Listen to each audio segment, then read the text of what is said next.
ஆனா இடைத்தேர்தலுக்காக மட்டுமே அந்த பேச்சு இருந்தது அப்படின்னு நினைக்கிறீங்களா? இடைத்தேர்தல் அவர் மெயினாக சொன்னார்ல, அதாவது இங்க திமுக தோக்கடிச்சிட்டீங்க, தீய சக்தி திமுக தோக்கடிச்சிட்டீங்க, அது போதாது, எல்லா இடைத்தேர்தல்கள்லையும் வந்து திமுக தோற்கடிக்கணும். இடைத்தேர்தல் பிரச்சாரம் தான். அதாவது கரூரை பொறுத்த வரைக்குங்க, சம்பவம் நடந்த பிறகு ஏற்பட்ட தேர்தலில் அதிமுக வேட்பாளர் தான் ஜெயிச்சாரு. நம்ம வந்து ஓட்டுக்கு பணம் கொடுக்குற கலாச்சாரத்தையே நொறுக்கிட்டோம் அப்படின்னு நேற்றைக்கு முதலமைச்சர் விஜய் சொன்னாரு. ஆனா கரூர்ல வந்து விஜயபாஸ்கரோட வெற்றியை எப்படி எடுத்துக்க? மதி வந்து அதுல பாதிக்கப்பட்டவர் உண்மையிலேயே.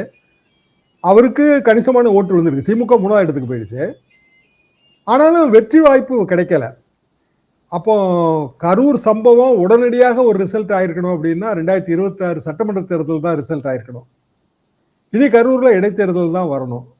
இடைத்தேர்தல் வரும்போது விஜயபாஸ்கர் ஒரு கேண்டிடேட் ஆவாரோங்கிற ஒரு சந்தேகம் இருந்துச்சு. காலையில வரைக்கும் அதான் இருந்துச்சு. ஏன்னா அவர் வெள்ளி வாள்லாம் பரிசு கொடுத்தாரு. அவரை மேடையில பேசுறதுக்கு வந்து ஒரு வாய்ப்பு கொடுத்தாங்க. மதியழகனை தட்டி கொடுத்து சமாதானப்படுத்தின மாதிரி தான் எனக்கு தெரிஞ்சது விஜய் அவர்கள். ஆனா இடைத்தேர்தல் லேட்டாக போகுது, இன்னும் தாமதமாகும், அதுல பல சிக்கல்கள் இருக்கு அப்படின்னா சனிக்கிழமை சேர்ற அந்த கோஷ்டி இனி வந்து தயங்கும். புதிதாக ராஜினாமா செய்யறவங்க தயங்குவாங்கல்ல, நடக்குமா நடக்காதுன்னு தெரியாம எப்படி ராஜினாமா பண்ண முடியும்?